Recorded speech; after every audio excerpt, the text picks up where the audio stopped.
Hello, ಎಲ್ಲರಿಗೂ ನಮಸ್ಕಾರ.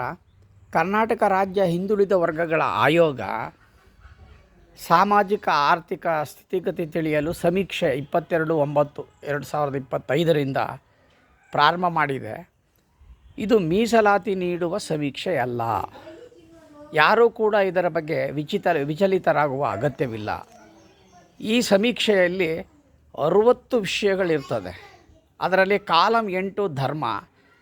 ಬಲಗೈ ಸಮುದಾಯಕ್ಕೆ ಸೇರಿರೋರು ಎಲ್ಲರೂ ಧರ್ಮ ಅನ್ನೋ ಕಾಲಮ್ನಲ್ಲಿ ಬೌದ್ಧ ಧರ್ಮ ಅಂತ ಬರ್ಸ್ರಿ. 9ನೇ ಕಾಲಮ್ನಲ್ಲಿ ಜಾತಿ ಅಂತ ಇದೆ, ಪರಿಶಿಷ್ಟ ಜಾತಿ ಅಂತ ಬರ್ಸ್ರಿ. 10ನೇ ಕಾಲಮ್ನಲ್ಲಿ ಉಪಜಾತಿ ಇದೆ, ಅದನ್ನು ಹೊಲೆಯ ಅಂತ ಬರ್ಸ್ರಿ.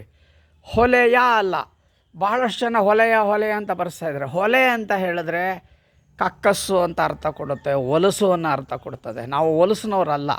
ಹೊಲೆಯ ಅಂದರೆ ಹೊಲ ಗದ್ದೆಗಳ ಒಡೆಯರು, ಅದರ ನಿಜವಾದ ಮೀನಿಂಗ್ ಅದು. 10ನೇ ಕಾಲಮ್ನಲ್ಲಿ ಉಪಜಾತಿ ಏನು ಬರುತ್ತೋ ಅದರಲ್ಲಿ ಹೊಲೆಯ ಅಂತ ಬರೆಸ್ಬೇಕು. ಸೊ ಇದಿಷ್ಟು ತಮ್ಮ ಗಮನಕ್ಕೆ. ಮತ್ತು ಇದು ಕೇವಲ ಒಂದು ಸಮೀಕ್ಷೆ ಅಷ್ಟೇ.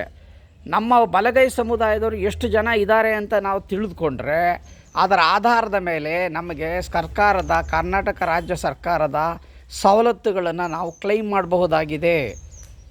ಸೊ ಕ್ಲೈಮ್ ಮಾಡಬಹುದು ಅಂತ ಹೇಳಿದ್ರೆ ನಮ್ಮ ಮಕ್ಕಳು ವಿದ್ಯಾಭ್ಯಾಸ ಮಾಡುವ ವಿಚಾರದಲ್ಲಾಗಿರಬಹುದು, ಅಥವಾ ಉದ್ಯೋಗದ ವಿಚಾರ ಆಗಿರಬಹುದು, ಅಥವಾ ಬೇರೆ ಇನ್ನಿತರ ಯಾವುದೇ ಸೌಲಭ್ಯಗಳನ್ನು ಪಡೆಯುವ ನಿಟ್ಟಿನಲ್ಲಿ ಇದು ಬಹಳ ಪ್ರಮುಖವಾದಂತಹದ್ದು. ನಮ್ಮ ಸಂಖ್ಯೆ ಎಷ್ಟು ಅಂತ ತೋರಿಸ್ಬೇಕಾಗಿದೆ, ಬಲಗೈ ಸಮುದಾಯದವರು ಎಷ್ಟು ಅಂತ.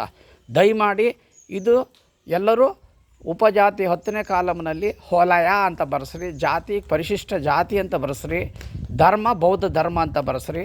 ಮತ್ತೊಮ್ಮೆ ಹೇಳ್ತಾ ಇದ್ದೀನಿ, ಇದು ಮೀಸಲಾತಿ ನೀಡುವ ಸಮೀಕ್ಷೆಯಲ್ಲ, ಕೇವಲ ಸೌಲಭ್ಯಗಳನ್ನು ಕಲ್ಪಿಸಿಕೊಡ್ತಕ್ಕಂತಹ ಒಂದು ಸರ್ವೆ ಆಗಿದೆ.